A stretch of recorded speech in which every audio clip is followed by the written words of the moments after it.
the vision is to be the greenest printing house in the world, but I think that's more a vision, and I will leave it up to the customers to find out what they believe is who is the greenest. But for us, it's the ambition, and that's what we are aiming for.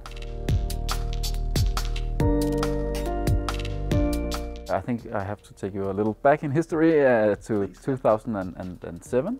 We were at a strategy weekend looking into how we wanted to make our strategy with a new professional board, and we wanted to have a strategy where we had our own profile in the market and believed that the environmental profile was not taken. So back then it was, you know, pure strategy more than actually saving the world issue. At that time, I think the vision was that we wanted to be the greenest printing company in Scandinavia, and when we came back Monday morning, you know, we looked at ourselves and at each other and said, well, wow, great weekend, how are we going to do that? 14 days after this strategy weekend, we visited our design agent and told him that we would be the greenest printing company in Scandinavia, and he said he didn't think that it came from the heart, but it was a little bit too commercialized in his perspective, and he found a book of 400 pages of explaining the UN greenhouse gas protocol, and he threw that book over the table and told me to do my homework, read about it, and then we could come back when we knew what we were actually talking about. So we were delayed for 3 months while I read this book, and we then found out that this is actually a tough business and it's very serious, and we have to do something. So I think that actually put us into the strategy very early, that we want to do something and tell what we're doing and not just make some fluffy, you know, statements and smart payoffs.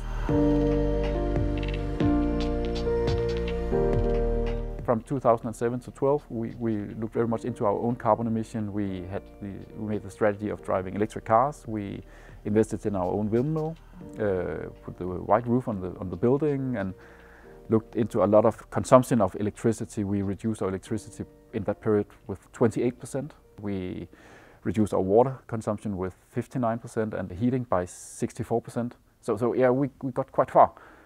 But in 2012, we also looked at ourselves again and said, what is the goal for the next 3 years? And well, changing the last car was not ambitious enough for us. So Gitte Haar, our new board member, told us to look into the product and make a 100% biological product that could be composted. And that was a new ambitious strategy that we looked into in 2013 to now. It isn't, because we talk about a lot of different types of materials. We talk about the paper and the substrates in the paper. We talk about the ink.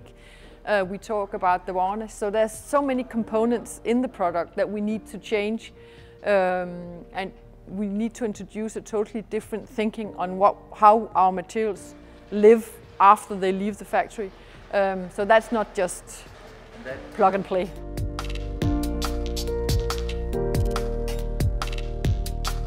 Coming back from the strategy weekend Monday morning, we looked at ourselves again, and then we said, how are we going to do this? And then we found out that the cradle-to-cradle certification would be the right way to go for us.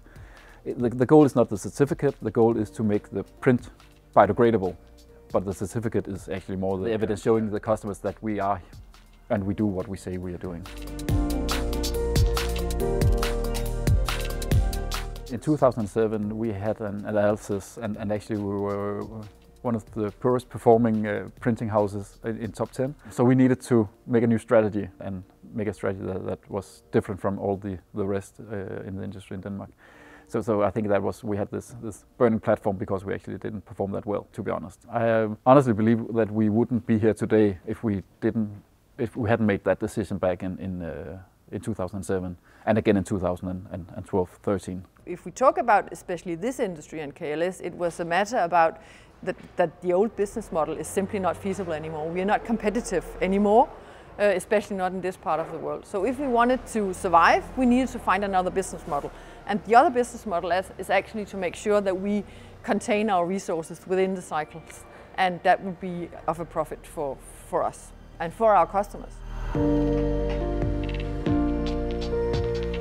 If the essentials of the circular economy is our materials, we have a problem that, especially in the European Union, we lack resources. we simply doesn't have any resources that we can use for our production, because we have harvested our resources outside Europe.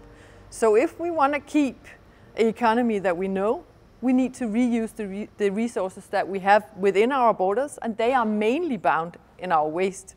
So what we are doing is remobilizing all the resources that we have in our waste and reusing them. So this is a whole methodology of actually reusing our resources, and the circular economy is about building the business models that actually make sure that we do this. Because it says itself, so if you have a whole bunch of waste, it's actually values that you've thrown out. So if you can remobilize these values, economical values, into the company again, you can make a profit out of that.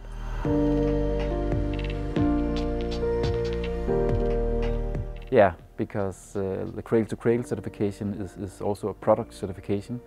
So we needed to have a product, and you know, I think it might be easier to find a name if you produce, you know, a specific a chair or whatever. But we needed to find a name for print, and that. Meanwhile, we actually ended up having a close dialogue and cooperation with Google in Austria, and we talked a lot about how to brand this community. Then it would be a lot easier if we actually called our green production the same, and we agreed on PurePrint. So the product was PurePrint, and we went to market with PurePrint in May 15, and found out that when we came to January 16, that when we were talking in the media, when was it PurePrint and when was this KLS graphic house that we actually were talking about, and it just made more sense to call it the new name, KLS PurePrint. We believe that PurePrint is the future for us, and we want to state that very clearly. I think it's very difficult to be against a green profile. But for a lot of customers, it's maybe not the main priority, and you know, that's fine. We want to work together with those customers where it's very important for them.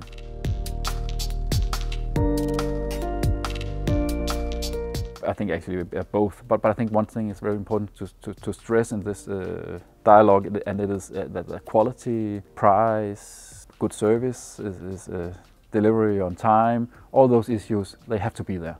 You don't get any professional customers if you can't live up to those. And on top of that, we have PurePrint. But PurePrint cannot substitute be in some of the other places instead. So that's very important to say that the price has to be right on market price, and quality should be equal to traditional print. When that's it, of course, in our opinion, PurePrint is a strong message, and it opens a lot of doors for us.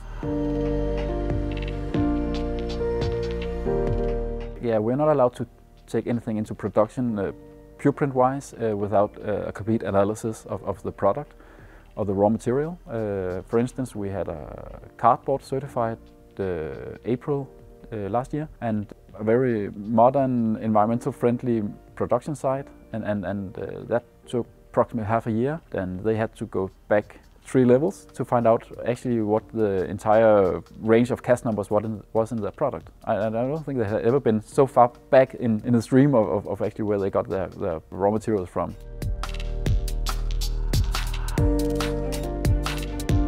It's a little more complex than that, because recycled paper usually consists of inks from previous production, or varnish or glue or whatever is still in the paper fibers, and I have to say that that's a big concern, at least also health-wise. So I think that's the core of our agenda. It's actually more and more health, and a lot of diseases that we actually think we see today, in our opinion, we can trace them back to chemicals. And you know, it's not print that saves the world, and it's not print that's going to kill you, but again, all those small influences of chemicals, the cocktail of all that is not good for us humans.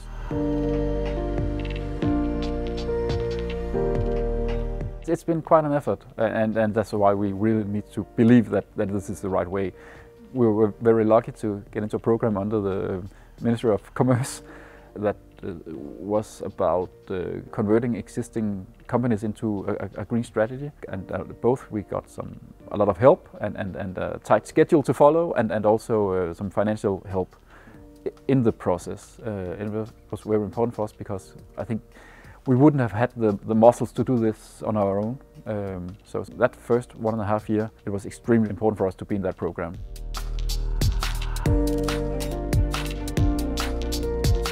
The digital future is two things: that we have much more marketing digital, online, meaning that printing is declining. So that's of course one thing of the digital future. The other thing that is that you have new methods coming up, where quality somehow can meet the offset when you print digital. The problem with the digital is it's a closed environment, and the suppliers deliver closed systems. So you don't have the same possibility as an offset, where you can choose and add and remove and exchange your materials. But that's just a challenge that I think we, as a first mover within the offset industry, can put towards the digital industry. Because if, as we see it now, big customers move towards us because they want the high quality, they want the positive environmental footprint, where we are biodegradable, that puts a pressure on the digital market. Because whereas their quality goes up, they don't have very much transparency in their environmental footprint. The machine industry has taken the journey with the energy saving. They are very aware that there's a requirement from their customers that they need to measure their energy consumption on new machines that they purchase, because energy is in increasing costs. And I believe that the journey will be the same when we talk about how we produce our products. And I think that the LED is one step towards a more environmental friendly and transparent way of producing our stuff. So I believe we are first movers, but I also believe that those who are open for this can make the same steps. Not that we see a full package solution and offset machines that can meet the requirements of biodegradability. We don't see that now, but it's not because it's not possible.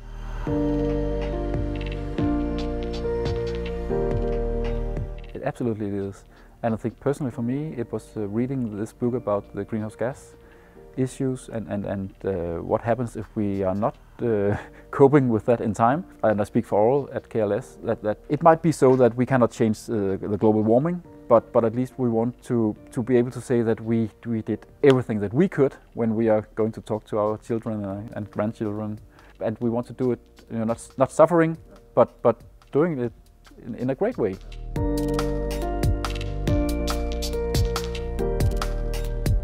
I think it would be great if our customers should not make excuses for making prints, and that's why we need to make them without chemicals. This is what we can do, and end of the day, if we could be one of the companies actually removing all bad chemicals from the printing industry, I think that would be a great legacy for us.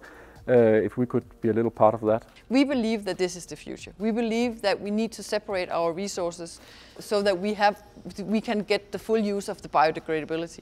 Meaning that the more we can produce biodegradable, the more sense it makes for us, for the environment, and for our customers. So we have established a PurePrint community where we invite other printing companies and suppliers to the printing industry to join this PurePrint community so that we can develop together the future of printing. We introduced our PurePrint products, the first PurePrint products 1.5 years ago, and we have changed our customer base dramatically since the start.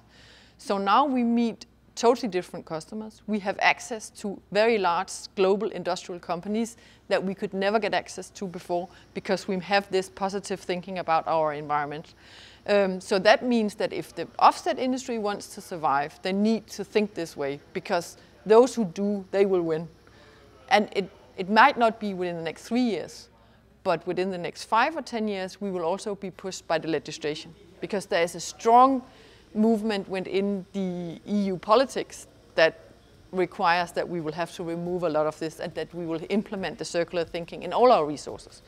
So this is the strategy that will survive, and all those who want to join and will survive, want to survive more than 3 or 5 years, need to do this thinking, and we invite them to join us because we have done the first drawings on how to go that way. So we would like to invite others to join the community.